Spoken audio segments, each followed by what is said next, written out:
अस्सलाम वालेकुम ख्वातीन व हज़रात, मैं हूं हुसैन धनानी और आज मेरे साथ मौजूद है मिस निलोफर हुसैन धनानी। क्या बात है जी। सबसे पहले तो तमाम ऑडियंस का बहुत शुक्रिया कि जिन्होंने तमाशा रिव्यू पर हमें इतना ज़्यादा प्यार दिया। शाहरुख भाई के साथ मैं रिव्यू कर रहा होता हूँ, लेकिन आज आपको लाने का जो है ना एक बहुत ही इम्पोर्टेंट मकसद था। वो क्या था? वो ये था कि मैंने अपनी ऑडियंस से बात की थी कि एक कंटेंट आ रहा है इस वक्त यूट्यूब पर, और उसके पीछे जो है ना काफ़ी ज़्यादा एक हाइप क्रिएट हुई थी। बहुत ज़्यादा लोग क्रिटिक भी कर रहे थे, बहुत कम लोग थे जो उसके फेवर में भी बात कर रहे थे।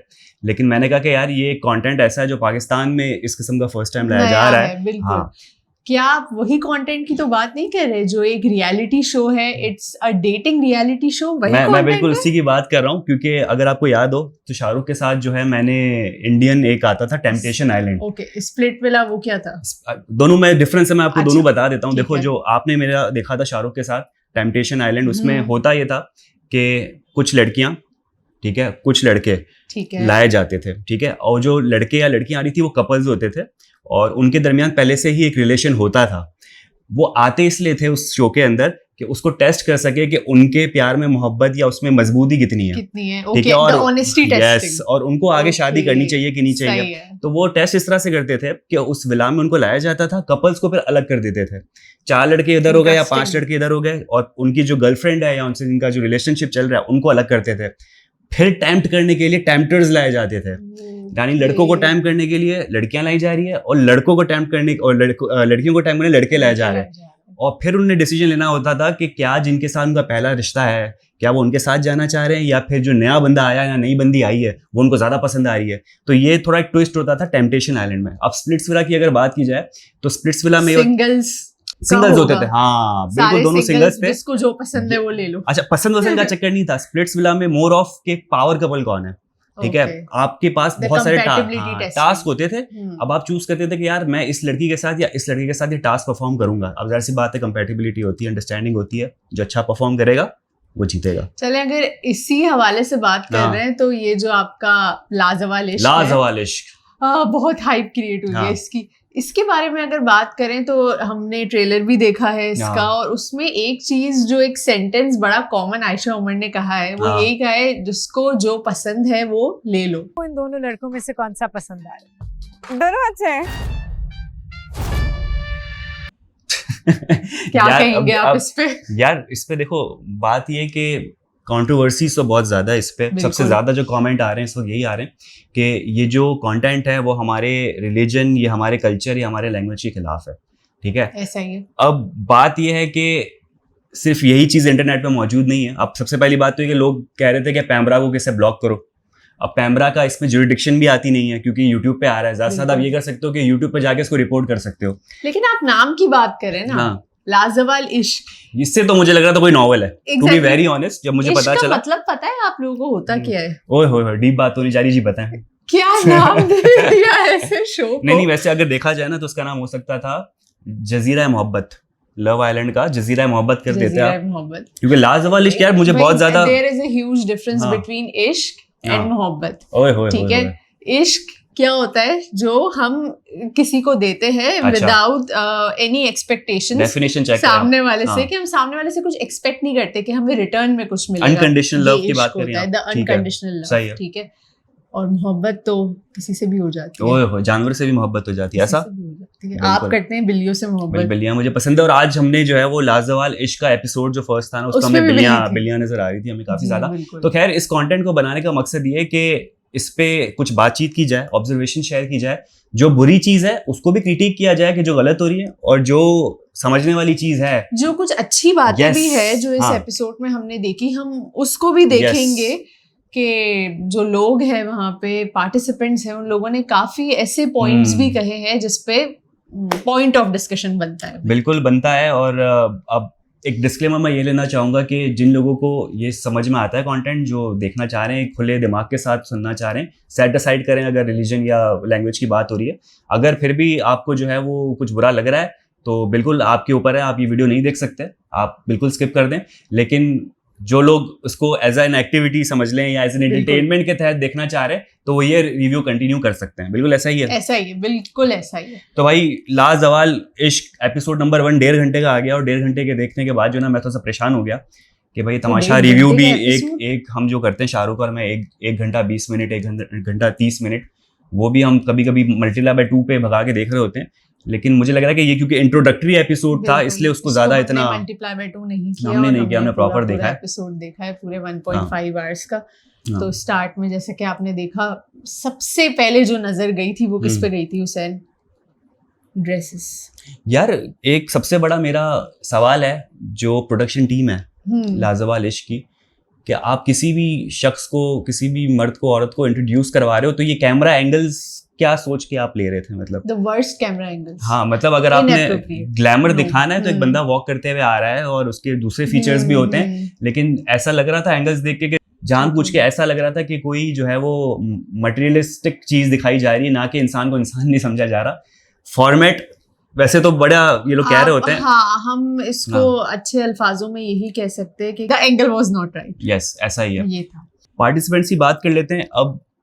सबसे पहली बात तो ये कि जो पार्टिसिपेंट्स को ऐड किया गया था, मुझे लग रहा था कि टर्की के जिस भी जजीरे के अंदर ये शूट हो रहा है, पक्का अंटालिया, मुझे ऐसा लग रहा है। अच्छा, तुम्हें लग रहा है? मतलब माय रिसर्च, क्योंकि देखिए बिल्कुल, तो मुझे पता है। अच्छा, हाँ। आपको पता है मुझे ट्रैवलिंग का कितना शौक है। टर्की की अगर हम बात करें तो टर्की में we have different cities. We have Istanbul, Antalya, Cappadocia. Istanbul जो सिटी है वो बिल्कुल सिटी लाइफ है, उसमें इतने ज्यादा बीचेस नहीं है।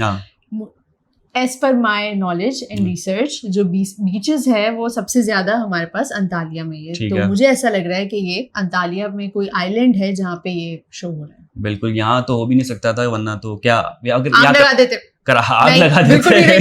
नहीं, आग तो लग जाती, लेकिन वैसे सोचो कि अगर यहाँ अगर कराची में शूट हो रहा होता और यही आपको समंदर भी दिखाना है, आपको थोड़ा बहुत जो है वो नेचर भी दिखाना है, तो मेरे ख्याल से हॉक्स बे में शूट हो रहा होता है। क्रीक में तो यार आपकी फ्लैट्स है ना, क्या है बड़ी वाली बिल्डिंग इमार में। हाँ, नहीं, इमार में आपको जो है ना वो एक सिटी लाइफ, एक वो कंक्रीट की बिल्डिंग नजर आ रही होती, सामने समंदर का व्यू तो अच्छा होता है, लेकिन ये जो विला है वो मेरे ख्याल से आपको नहीं मिलता। आपको हॉक्स बे में अच्छे खासे हट्स मिल जाते, लेकिन जो वो एक्सोटिक ब्यूटी की अगर बात की जाए तो वो वही हो सकती थी, और जो कंटेंट शूट हो रहा है वो for very obvious reason Pakistan में तो शूट नहीं हो सकता है। डेफिनेटली इस तरह का कंटेंट यहाँ पे एक्सेप्टेबल ही नहीं है, लोग बिल्कुल एक्सेप्ट नहीं करते। अरे आपको जगह भी नहीं देते, या शायद दे देते पैसों को, नहीं होती। मसला ये कि हर बंदा जो पाकिस्तानी है दूसरी पाकिस्तानी की टांग खींचने पे लगा हुआ होता है। बंदा देखता है ना कि यार ये चीज हो रही है, तो चुगलखोरी करने में हम सबसे माहिर है। सबसे पहले जाके शिकायत लगाते हैं, FIR कटवाते हैं कि भाई कुछ हो रहा है, और ऐसा होना भी चाहिए। भाई कोई गलत चीज हो रही हो तो भाई शिकायत करनी चाहिए, कोई इसमें बुराई नहीं है। टर्की थोड़ा है मॉडर्न, आपको पता है, हर चीज जो है वो एक्सेप्ट कर लेता है। ऑन दी अदर साइड अगर हम देखें तो मुझे इस शो में सबसे अच्छी चीज जो लगी है वो ये है लड़कियों का पर्सपेक्टिव। आपने देखा जब आयशा उमर ने लड़कियों से पूछा कि वो यहाँ मतलब क्या एक्सपेक्ट करती है वो अपने पार्टनर से, तो आपने सुना सारी लड़कियों के क्या जवाब थे? हाँ, मुझे एक चीज सबसे अच्छी लगी कि हर किसी के साथ कोई ना कोई पास्ट में या तो कोई ऐसी चीज गुजर चुकी थी, या तो एग्जिस्टिंग कोई रिलेशन ऐसा गुजरा था, चाहे वो पॉजिटिव हो चाहे वो नेगेटिव हो, लेकिन सबके पॉइंटर्स रेडी थे कि क्या सबके डूज हैं और क्या सबके डोंट्स हैं। और सबसे अच्छी चीज सब में जो कॉमन मुझे लगा वो ये था कि आपके पार्टनर को सबसे पहले आपका फ्रेंड होना चाहिए।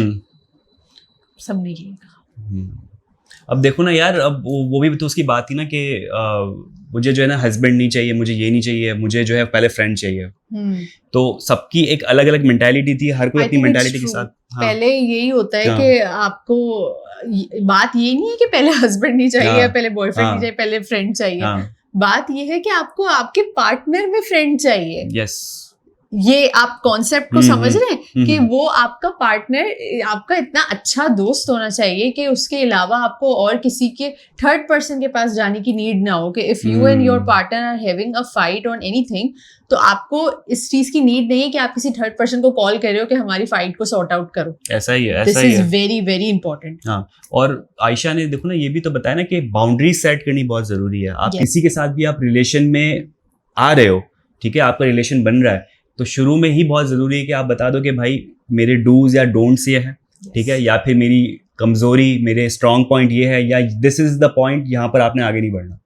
ऐसा ही है, बिल्कुल। तो अगर आप अपनी सारी चीज़ें पहले ही बता दो, लिमिटेशन बता दो, तो मेरे ख्याल से आगे जाके फिर मसले मसाइल होते नहीं, क्योंकि आप ये कह सकते हो कि भाई मैंने तो आपको बता दिया था और आपने अपने मुझे बता दिए थे, तो वो थोड़ा सा एक पीस के साथ फिर आप आगे बढ़ते हो और एक सेटिस्फेक्शन के साथ आप आगे बढ़ते हो। ऐसा ही है, बिल्कुल बिल्कुल ऐसा ही है। ये तो चले हमने लड़कियों के पर्सपेक्टिव की बात की, लेकिन अगर हम ऑन दी अदर साइड देखें लड़कों की, तो लड़के इतने ज्यादा एक्सप्रेसिव नहीं थे, कोई ज्यादा। आप बताएं क्या लड़के एक्सप्रेसिव होते हैं? यार लड़के जो है ना वो इतने ज्यादा एक्सप्रेसिव नहीं होते, और आप उसकी एग्जांपल दे दें, अभी जो एक लड़का आया हुआ था फहद, वो तो किसी और ही जोन में आया हुआ था, उसके दिमाग में कुछ और ही चल रहा था। मतलब ये लाजवाल इश्क का जो कॉन्सेप्ट है वो लव आइलैंड का समझ के आया हुआ था। हाँ। कि भाई यहाँ तो मुझे खूबसूरत लड़की मिलेगी और मुझे खूबसूरती देखनी है। उसका वो डायलॉग याद है, उसने क्या कहा, मुझे सूरत चाहिए, और सबसे पहले मैं देखता ही सूरत हूं। सीरत का कॉन्सेप्ट नहीं है, खूबसूरती ही देखता है।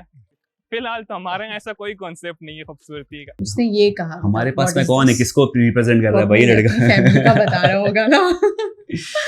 तो यार उसका मुझे बहुत ही नॉन सीरियस लगा, लेकिन मेरे ख्याल से एक एक करके पहले लड़कियों की बात कर लेते हैं, कौन कौन एंटर हुआ है और क्या क्या हमारे पास लिस्ट है। अच्छा भाई, शुरू में एक डिस्क्लेमर दे दे कि हम लोगों के पास जो है ना अभी थोड़ा सा अभी फर्स्ट एपिसोड है, तो हम खुद भी कुछ नाम भूल रहे होंगे, हो सकता है, इसलिए हमने नोट कर लिया है सारे नाम और उनके क्या क्या कैरेक्टरिस्टिक्स हैं या फिर वो कहाँ से उनका ताल्लुक है वो भी हमने लिख लिया है। जैसे जैसे एपिसोड्स बढ़ते जाएंगे तो हमें याद होता जाएगा कि एक्चुअल में कौन वो लोग हैं और वो किस तरीके से बिहेव कर रहे हैं। ऐसा ही है, तो कोई भी अगर गलती होती है तो थोड़ा सा हल्का हाथ। चलो बात करते हैं सबसे पहले पार्टिसिपेंट की, जन्नत, the one in red, right? अच्छा, अब जन्नत बेचारी के साथ सीन ये हो गया है कि वो सबसे पहली कंटेस्टेंट है और वो घर के अंदर एंटर होती है और उसके पास कुछ करने को है नहीं, क्या कर सकती है वो? टूर ही करवा सकती है। हाँ, घर खूबसूरत है, उसके पास 3-4 वर्ड्स थे जो डायरेक्टर ने शायद बताए थे और खुद वो सोच के आई थी, वेरी गुड, अमेजिंग, ब्यूटीफुल।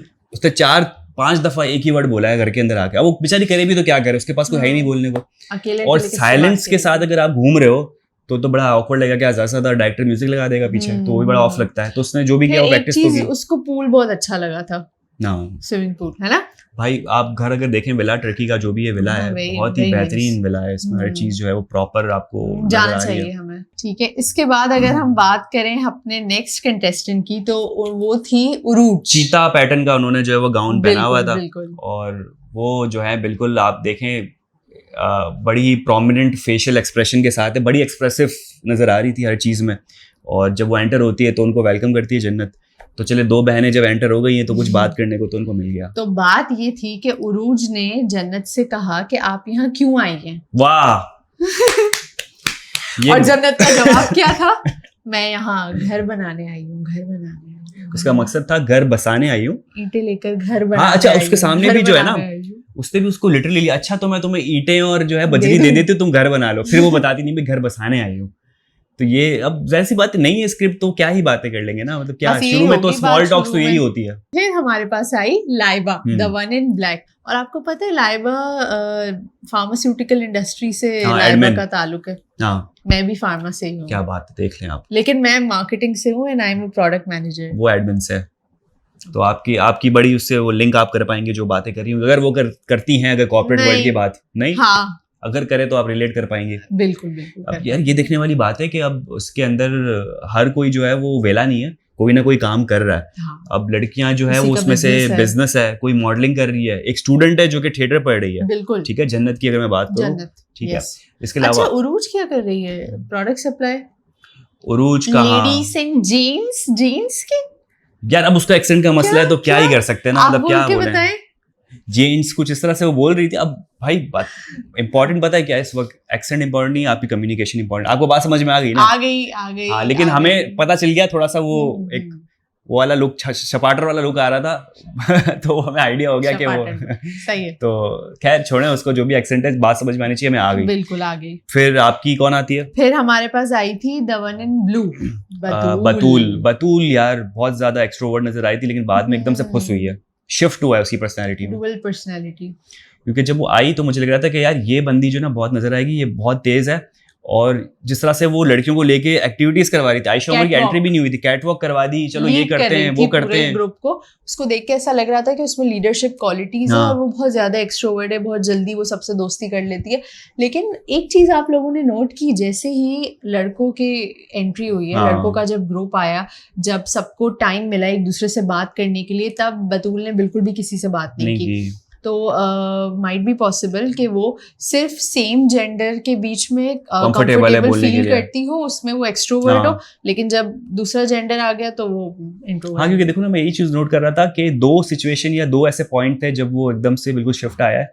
एक तो जैसे ही सेलेक्ट किया था शिराज ने, लड़कों की एंट्री हुई तब वो थोड़ा खामोश हो गई, हाँ, क्योंकि कह रहे थे ना कि कोई भी आपको चूज कर सकता है। हाँ, तब वो थोड़ी सी इनसिक्योर हुई कि चलो यार, मैं किसी को अगर चूज नहीं कर रही, कोई मुझे चूज कर लेगा तो, और उसको चूज किया शिराज ने आकर, तो वो चुप हो गई। तो ये ऐसे मोमेंट्स थे जिसपे मुझे लगा था कि यार बतूल जैसी बंदी जो अभी दिख रही थी एकदम से, या तो वो मेडअप था जो भी था, वो अंदर से ऐसी नहीं है। जरा सा आपके ऊपर कोई एकदम प्रेशर आया तो आप अपने असल उसमें आ गए, तो ये बंदी हो गई ऐसी। वो दिखा रही थी कि मैं बहुत ज्यादा कूल और मैं बहुत ज्यादा एक्सट्रोवर्ट हूँ, लेकिन आगे 2-3 एपिसोड गुजरेंगे तो एक्चुअल में सबकी पर्सनैलिटीज बाहर आएगी। ठीक है, लाइबा, नो लाइबा की बात हो गई। हाँ, लाइबा की हो गई। अच्छा, फार्मा वाली मोहतरमा फातिमा जिन्ना की बात करेंगे। नहीं मोहतरमा तो नहीं कहे, मैं इज्जत दे रहा हूँ फातिमा को कि इज्जत दे रहे, क्योंकि डेंटिस्ट हैं, बीडीएस के शोबे से ताल्लुक है उनका। तो यार वो बीडीएस छोड़कर यहाँ आ गई इस शो में। भाई आप ये देखें, मैं इंडस्ट्री में ऐसे बहुत सारे लोगों को जानता हूँ जो अच्छे प्रोफेशन से ताल्लुक रखते हैं, लेकिन आपको पता है मीडिया इंडस्ट्री में जो आपको रिटर्न मिलता है वो बहुत ज्यादा मिलता है। तो आप ये देखते हो आपने कॉम्प्रोमाइज क्या करना है, तो जाहिर सी बात है जहाँ रिटर्न आपको अच्छा मिल रहा है वहाँ ज्यादा टाइम देते हो। तो देख ले, मॉडलिंग भी करती है, उसकी इंस्टाग्राम प्रोफाइल में मुझे याद आया ये जो हमारे जीतो पाकिस्तान वाले फहद मुस्तफा है, आपको पता है ये किस ऑक्यूपेशन से इनका ताल्लुक है? He is doctor of pharmacy. ना करो यार। Yes. वो छोड़ के वो जीतो पाकिस्तान में लग गए। क्या बात, कमा रहे ना भाई वहां से। तो वही बात है, आपने प्रायोरिटी सेट करनी होती है कि जहाँ से आपको अच्छा मिल रहा है तो आप वहीं जाओगे। आप बड़ी बात है कि अभी भी मॉडलिंग भी परस्यू कर रही है, साथ में ये स्टूडेंट भी है। मैनेज कैसे कर रही है वो देखने वाला होगा। आपने इनका इंस्टाग्राम देखा था? हाँ, फातिमा मॉडलिंग करती है, मॉडलिंग करती है।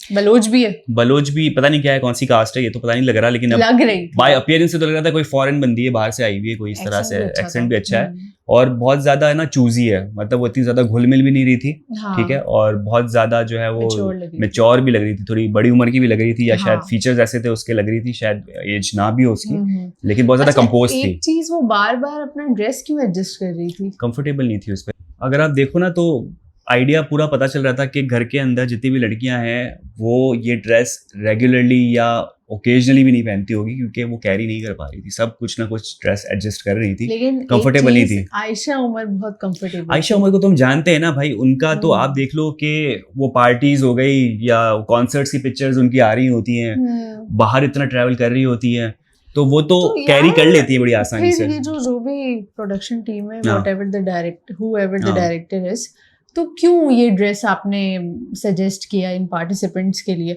अगर इसी शो को हम प्रॉपर ड्रेसिंग के साथ दिखाते तो फिर लोग इतना ज्यादा क्रिटिक भी ना करते, और इस शो को जिस नजरिए से देखा जा रहा है शायद लोग इसको बेहतर नजरिए से देखते हैं। भाई एक तरीका ये होता है ना कि एक मिसअंडरस्टैंडिंग है, लोग कंटेंट से ज्यादा जो है ना उसकी अपीयरेंस पे जाते हैं और सबकी यही अट्रैक्ट होते हैं। वही वाला है चीज कि आप ग्लैमर दिखाओगे तो सबसे ज्यादा व्यूज आएंगे। अब आप देख लें कि ट्रेलर जो आया हुआ है, ठीक है, 2 ट्रेलर गुजरे थे जिसके बाद कमेंट्स की जो है भरमार हो गई कि ये तो क्या दिखाया जा रहा है, तो बहुत गलत चीज हो रही है। उस पर 1.5-1.2 मिलियन समथिंग मिलियन व्यूज हैं, यानी लोगों ने देखा है, अट्रैक्ट हुए, आप खोल के आपने देखा है। तो जब ये चीज के थंबनेल की बेसिस पे आप जब देख रहे हो तो ऐसी बात है उसके लिए चीज वर्क कर गई। लेकिन अगर देखा जाए तो नॉट नेसेसरी कि आप ड्रेस रिवीलिंग ड्रेस पहनो या इस टाइप की ड्रेस पहनो। कंटेंट अगर आपका अच्छा है तो भी लोग देखेंगे। बहुत सारे ऐसे शोज हैं जो इसमें प्रॉपर मॉडर्न ड्रेसिंग होती है, लोग देखते हैं। सही है, ठीक है। तो चलें अब बात करते हैं लड़कों की।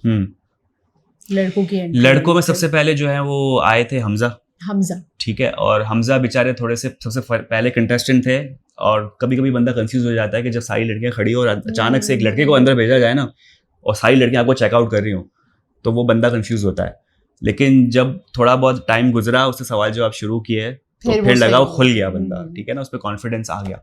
वही बात थी कि आयशा उमर चांस दे रही थी लड़कियों को कि पहले जो है वो लड़कियां चूज कर लें, अगर लड़की चूज नहीं करेगी तो लड़का चूज कर लेगा। तो यही बात होगी कि एक लड़की ने उसको चूज किया, नहीं किया, उरूज ने खुद ने चूज किया उसको।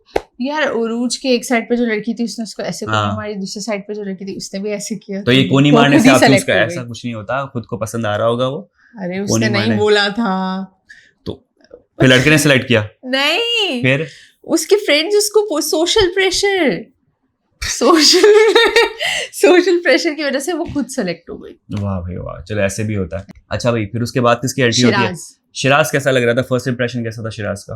फर्स्ट इम्प्रेशन शिराज का ठीक लग रहा था। जब उसने लेकिन बोलना शुरू किया ना तो वो काफी ज्यादा मैच्योर लगा, फोकस्ड एंड कंपोज्ड। उसने बहुत अच्छी बात की कि मुझे वो पार्टनर चाहिए जो सबसे पहले खुद से प्यार करता हो, तभी वो मुझसे कर सकेगा। और ये बहुत इंपॉर्टेंट चीज़ है। आप एक लाइफ का एक नॉर्मल फिनोमेना है कि जब तक सेल्फ लव बहुत इंपॉर्टेंट होता है, जब तक आप खुद से प्यार नहीं कर सकते, जब तक आप खुद का ख्याल नहीं रख सकते, आप अपने पार्टनर का भी ख्याल नहीं रख सकते। So it's very important to love yourself first, then you have to love other.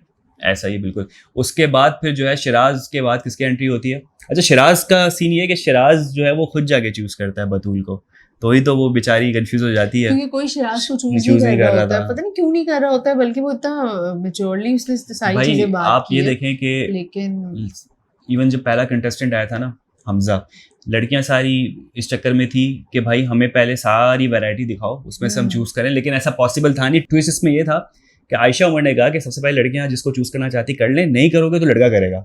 यहाँ आके सारी फंस रही थी, लड़का चूज कर लेता था, वरना एट दी एंड तो ये वाला चक्कर थोड़ी है कि सारे लड़के खड़े हो गए और आप उसमें से चूज कर रहे हो, तो क्या फायदा उस चीज का। तो ये ट्विस्ट बड़ा अच्छा था उसके अंदर। और फिर शिराज ने बतूल को चूज कर लिया। और क्यों किया उस वक्त बतूल भी पूछ रही थी कि क्या रीजन है, आपने मुझे क्यों सेलेक्ट किया, लेकिन वो रीजन उसने उस वक्त डिस्क्लोज नहीं किया। ये जो सवाल है ना, ये इतना बड़ा बर्निंग क्वेश्चन है कि थ्रू आउट द एपिसोड और आने वाले एपिसोड में भी लड़के लड़कियों से पूछ रहे हैं कि अगर मैं नहीं तो कौन, और वो उससे पूछ रही है वाइस वर्सा। जब वो साथ में बैठे थे तो जन्नत विद माज, जन्नत माज से ये सवाल कर रही थी कि अगर तुम्हें ये चांस दिया जाता 5 लड़कियों में से किसी एक को चूज करने के लिए, तो तुम किसको चूज करते? तो बार बार कहता नहीं, मुझसे नहीं पूछो, कोई नहीं बताएगा भाई, बिल्कुल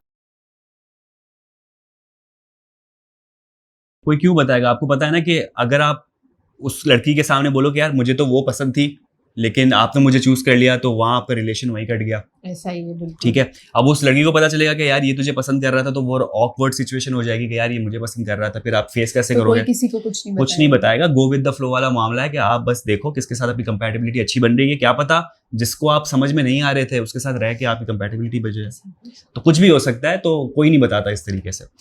हमजा हो गया, उसके बाद हमारा जो है वो फहाद की फिर एंट्री होती है। फहाद की तो हमने बात की कि वो बिल्कुल भी सीरियस नहीं था। नहीं है सीरियस भाई फहाद की, मतलब उसकी डिमांड ही ऐसी कि सीरत नहीं देखते, सूरत देखते हैं, और लॉयर है ऊपर से बंदा, यार इतना पढ़ा लिखा बंदा है, और उसकी मेंटालिटी देखो, वो मुझे सीरियस नहीं लग रहा, वो लव आइलैंड समझ के आया हुआ है, और वो करता हुआ भी वही नजर आएगा।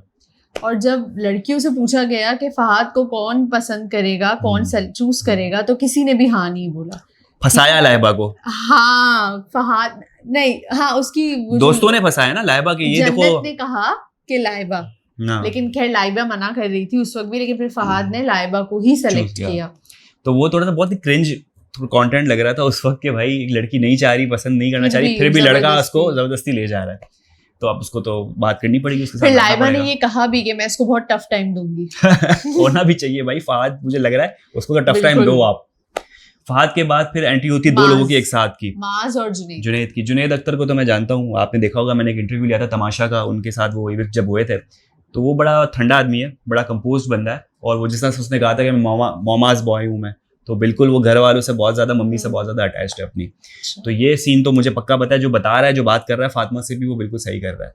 माज जो है ना, मुझे बहुत ज़्यादा ओपिनियन वाला बंदा लग रहा है, और वो ऐसा बंदा है जो दिख रहा है घर के अंदर, क्योंकि वो थोड़ा यूनिक है, वो थोड़ा डिफरेंट है, सिंगर भी है ऊपर से, सिंगर है। अच्छा, लड़कियों को सिंगर ज्यादा पसंद आते हैं, ज्यादा अट्रैक्ट हो जाती हैं, क्योंकि वो सुनते हैं ना यूनिवर्सिटी में एक बंदा गिटार बजा रहा तो सारी लड़कियां जमा हो जाती है, oh my God he is a guitarist. Hussain, ये सिर्फ मूवीज में होता है, प्रैक्टिकल लाइफ में ये नहीं होता है। नहीं, इसलिए आपको बिठाने का मकसद ही यही है कि मैं आपको परसेप्शन जान सकूं, वरना अगर यहाँ पे शाहरुख बैठा हुआ होता तो हम बैठ के किसी ना किसी के साथ कॉमेडी कर रहे होते। तो जरूरी है कि क्योंकि आपका सोचने का तरीका एक एज अ अपोजिट जेंडर दूसरा है, मेरा एक दूसरा है, और ये शो भी ऐसा है जिसमें दोनों लोगों के ओपिनियन जरूरी है, तो इसलिए आपको यहाँ पर हमने मधु किया है। Thank you so much, welcome. तो जैसे कि मैंने बताया कि माज जो है ना, वो अलग से नजर आ रहा है, ठीक है, उसके कुछ ओपिनियन है, बहुत स्ट्रॉन्ग ओपिनियन रख रहा है, और वो एक ऐसा बंदा है जो घर के अंदर जो है ना सबका सेंटर ऑफ अटेंशन भी बना हुआ है, क्योंकि वो बात ऐसी करता है, कोई मस्ती मजाक भी कर रहा होता है ना उसके साथ, तो वो थोड़ा सा टेढ़ा जवाब दे देता है। तो जैसे हमने देखा भी कि शिराज के साथ भी जो है ना, वो थोड़े बहुत उसके अल्फाजों का जो है ना वो आगे पीछे चीजें चल रही थी, तो शिराज बीइंग मैच्योर मैन एक 30 साल का बंदा है, और जबकि जो माज है वो शायद 24 24 ईयर्स का है। तो कहीं ना कहीं वो अपने एक्सपीरियंस से बात कर रहा होता है शिराज, लेकिन माज जो है ना वो बहुत ज़्यादा इमोशनल होकर बात कर रहा होता है, बहुत ही ज़्यादा एक्सट्रैक्ट किस्म की बात कर रहा होता है। मुझे लगता है माज की पर्सनैलिटी ऐसी है जो नजर आने वाली Yes. है। कुछ लोग होते हैं जो अपनी हाँ। पर्सनैलिटी इन्फ्लुएंस ज्यादा कर रहे होते हैं, लेकिन पता है उसके सबको नजर आते हैं वो पार्टनर लोग। जो थी उसकी जन्नत, हाँ वो भी लग रहा था ज़्यादा डोमिनेंट है उस पर, क्योंकि वो अपना जो ओपिनियन जो भी अपनी चीज़ है वो उस पर थोप रहा था कि भाई ऐसा होना चाहिए, तुम्हें नहीं लगता मैं ऐसा हूँ, ऐसा ही तो होता है। तो वो इस टाइप का बंदा है, डोमिनेंट है, और वो आगे जाके हमें देखने मिलेगा कि वो किस तरीके से अपने पार्टनर के साथ रहता है, या किस तरीके से कन्वर्सेशन करता है, या उसका रिलेशन कहाँ कैसे आगे और पहुंचता है। दूसरी तरफ अगर हम बतूल और शिराज को देखें तो आपने देखा बतूल बहुत ज्यादा सेंसिटिव, इनसिक्योर या क्या कहेंगे, पेसिमिस्ट है, कॉन्शियस, हाँ, खुद को लेकर, क्योंकि वो क्या कह रही है कि भाई क्योंकि मैंने अभी वेट गेन भी कर लिया है, क्योंकि और दूसरा मैं ज्यादा खूबसूरत नहीं हूँ। मतलब ये कौन बोलता है? अब देखो यार, कोई पास्ट एक्सपीरियंस हो सकता है, शायद उसका ऐसा ऐसा गुजरा हो हो जिसके उसकी वजह से वो रिजेक्ट हुई हो, हाँ, बिल्कुल, तो वो उसको लेके ज्यादा कंसर्न हो, और इसलिए फिर शिराज ने बड़ा उसको अच्छा कंसोल किया कि भाई ऐसी मैं तो नहीं देख रहा ऐसी कोई चीज, मुझे तो नहीं लग रही, तुम क्यों ऐसा सोच रही हो। तो ये शिराज की बड़ी अच्छी चीज लगी कि वो फिर एक बंदी को बिठाकर जो है वो उसको दिलासे तो दे रहा है, कम से कम उसको अपलिफ्ट तो कर रहा है। बिल्कुल बिल्कुल। तो घर में जहाँ फहद टाइप के लोग हैं जो कि छिछोरापन करने आए हुए हैं, और शिराज टाइप के भी लोग हैं, ठीक है, वहां पर जो है वो मास टाइप के सीरियस ओपिनियन देने वाले बात। जुनैद जैसे देखो, आज जुनैद थी कैसी, आज फातिमा के साथ बात चल रही थी, जब दोनों बैठे हुए थे तो फातिमा के अल्फाजों से ऐसा लग रहा था कि वो पूरी फैमिली हिस्ट्री निकलवा रही है ना, कि अच्छा भाई बहन कितने हैं, घर में कौन है, कितना कमा लेता है, क्या होता है, पापा से कितना क्लोज हो। तो छोटी छोटी ना हिंट्स होती है जिसे लड़कियां पूरा पता लगा लेती होंगी, नहीं कि भाई क्या अंदर सेटिंग क्या है, मम्मी से कितना अटैच है, और पॉजेसिव ज्यादा है मम्मी, ये नहीं है, क्या है, सब देख रही थी। और जुनैद जो है वो क्लियरली सब चीजें वो बता रहा था, तो अच्छा लग रहा था, तो दोनों डिस्कशन कर रहे थे इस चीजों में। बिल्कुल बिल्कुल। बाकी आयशा उमर जो है फिर एंटर करती हैं और सबको मौका देती है कि भाई सब अपने आपस में ग्रुप बना के बैठो, अलग अलग कपल्स के साथ बैठो, एक दूसरे को समझो। तो लोग जो समझना चाह रहे थे वो दूसरे के साथ थोड़े फ्री हो गए, अच्छी बात है, आइस ब्रेकर था सबके लिए। ग्रुप में अगर आप ले आते ना तो किसी पार्टनर के साथ बात नहीं हो पाती, आपने सबको इंडिविजुअली एक मौका दिया, आप समझो, तो सब अब एक दूसरे से जो है ना फैमिलियर तो हो गए, ठीक है। अब बात ये कि आगे आने वाली चीजों में टास्क आने वाले, और हमने ट्रेलर में भी देख लिया कि फड्डे भी बड़े हो रहे हैं, फड्डे तो होंगे। तो ये मुझे कहीं ना कहीं लग रहा है कि लाजवालिश, आयशा उमर ने साफ एक बात ये कही है कि अब जब टास्क होगा, एक्टिविटीज होगी, तो उसमें आपको एक दूसरे को जानने का भी मौका मिलेगा, not only your partners but with others as well, ठीक है। और उसने ये बात भी कही है कि ये जो आपके पार्टनर्स है ये फाइनल नहीं है, दे आर नॉट फाइनल, ठीक है। आपके पास बिल्कुल मौका होगा, क्योंकि आप एक घर में रह रहे हो, तो आप दूसरे को भी जानो, पहचानो, और you can change your partner as well. अब यार जो ट्रेलर वगैरह जो चीजें चल रही थी ना सारी, तो उसको देख के तो मुझे लग रहा है कि ये लाजवालिश आहिस्ता आहिस्ता है ना तमाशा में कन्वर्ट हो रहा है, क्योंकि जो किचन काउंटर पे जो फड्डे चल रहे थे, शुरू से यही लग रहा था तमाशा बन जाएगा। तो जो फड्डे चल रहे थे ना, तुम कैसे बोल सकते हो, ये कैसे हो सकता है। जुनैद को देखा मैंने, मास को देखा और शिराज को देखा, कोई ना कोई इनके दरमियान जो है ना वो मुमारी चल रही थी अजीब किस्म की। और फिर जाहिर सी बात है लड़की इन्वॉल्व होती तो उसमें ज्यादा फड्डे होते हैं फिर। चलो तमाशा में तो टास्क है, और वो अच्छा इसमें भी कोई हाउस लीडर बनने वाला है, हाँ, और सब अपने अपने पार्टनर को कर रहे हैं, कौन वजीर होता है वहाँ पर, यहाँ पर हाउस लीडर बन रहा है। और हाउस लीडर भी सारी पार्टनर एक दूसरे का जो है अपने उसके लड़कों के नाम ले ली कि भाई इसको हाउस लीडर बना दो। चलो जुनैद ने फातिमा का नाम ले लिया कि ये डिजर्व करती है, वो तो सही नाम लिया, वो डिजर्व है, उसमें क्वालिटीज भाई, लीडरशिप क्वालिटीज है। लेकिन ये कि जैसे जैसे चीजें आगे बढ़ती जाएगी तो ये ज्यादा इंटरेस्टिंग होगा, फड्डे भी होने, तमाशा का एलिमेंट भी है, ठीक है, रिलेशनशिप एडवाइस भी इसमें आपको मिलेगी। और बाकी जो ग्लैमर वाली जो हरकतें चल रही है उसको हम कुछ कह नहीं सकते, ज्यादा से ज्यादा जो है हम नीचे कमेंट में कह सकते हैं कि भाई ये हरकतें बंद करो, इसको प्रोग्राम को अच्छा बनाओ, डिसेंट बनाओ, इसमें बहुत पोटेंशियल है कि ये अच्छे वे में किया जा सकता है। बिल्कुल। लेकिन अगर आपने ग्लैमर के नाम पे व्यूज लेने तो अब हम क्या ही कर सकते हैं। तो जिसको समझ में आता है वो शो देखे, जिसको समझ में आता है वो रिव्यू देखे, जिसको नहीं समझ में आता वो बिल्कुल भी ना देखें। आप रिपोर्ट करें इस ऐसे कंटेंट को, आप ऐसे कंटेंट को रिपोर्ट करें, लेकिन आप हमारे रिव्यू को लाइक करें, कमेंट करें, सब्सक्राइब करें। ये तो मेरी वाली लाइन थी, और कुछ है बताने को? नहीं, बस एंड मैं दे दूं अपना क्लोजर, आप दे दें बस, और एंड करें। तो ख्वातीन और हज़रात, ये था हमारा आज का रिव्यू। उम्मीद करते हैं आपको पसंद आया होगा। यूट्यूब चैनल लाइक करें, सब्सक्राइब करें, कमेंट करें, अपना बहुत ज्यादा ख्याल रखें। एपिसोड 2 के रिव्यू के साथ जल्द आपके सामने हाजिर होंगे। कमेंट में जरूर बताएं कि आपको ये रिव्यू अच्छा लगा, इसमें क्या इंप्रूवमेंट की जरूरत है, किस तरीके से और इसको बेहतर बनाया जा सकता है। और मैडम की थोड़ी सी हौसला अफजाई भी कर दें क्योंकि इनका आज डेब्यू था। अपना बहुत ज्यादा ख्याल रखिएगा। अल्लाह हाफिज।